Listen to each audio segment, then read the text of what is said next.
بسم الله الرحمن الرحيم.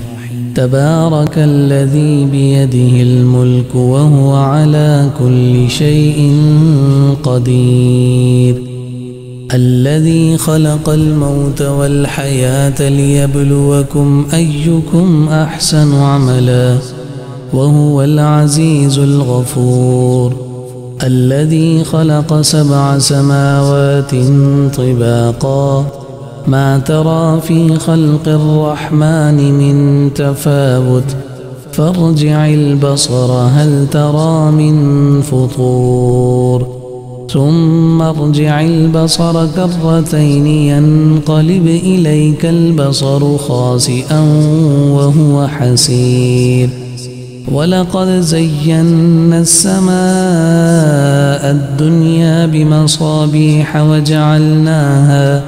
وجعلناها رجوما للشياطين وأعتدنا لهم عذاب السعير، وللذين كفروا بربهم عذاب جهنم وبئس المصير.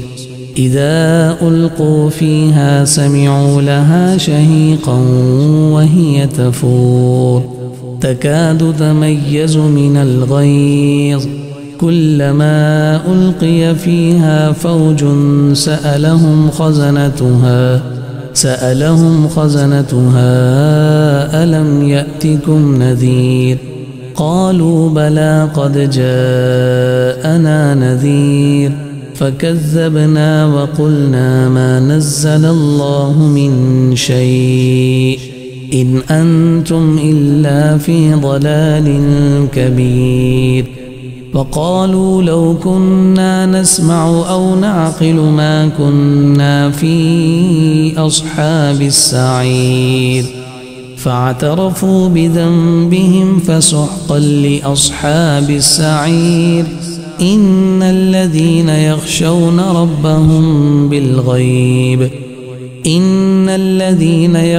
ربهم بالغيب لهم مغفرة وأجر كبير، وأسروا قولكم أو اجهروا به إنه عليم بذات الصدور، ألا يعلم من خلق وهو اللطيف الخبير. هو الذي جعل لكم الأرض ذلولا فامشوا في مناكبها وكلوا من رزقه وإليه النشور.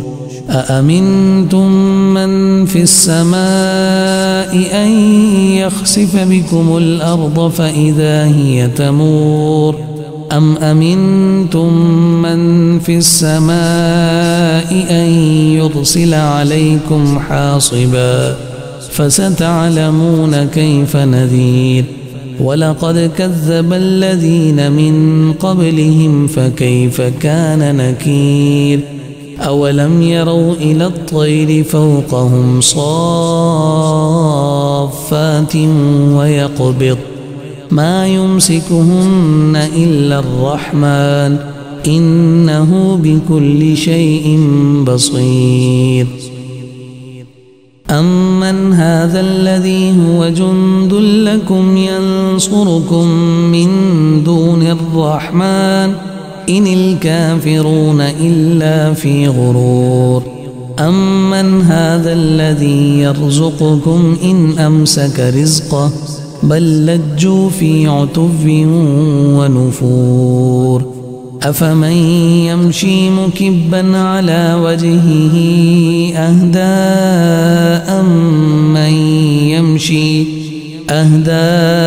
أمن يمشي سويا على صراط مستقيم. قل هو الذي أنشأكم وجعل لكم السمع والأبصار والأفئدة قليلا ما تشكرون. قل هو الذي ذرأكم في الأرض وإليه تحشرون. ويقولون متى هذا الوعد إن كنتم صادقين. قل إنما العلم عند الله وإنما أنا نذير مبين فلما رأوه زلفة سيئت وجوه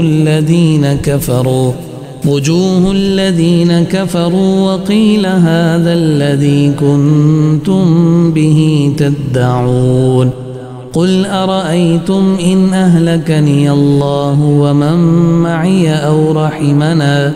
ومن معي أو رحمنا فمن يجير الكافرين من عذاب أليم قل هو الرحمن آمنا به وعليه توكلنا فستعلمون من هو في ضلال مبين قل أرأيتم إن أصبح ماؤكم غورا فمن يأتيكم بماء معين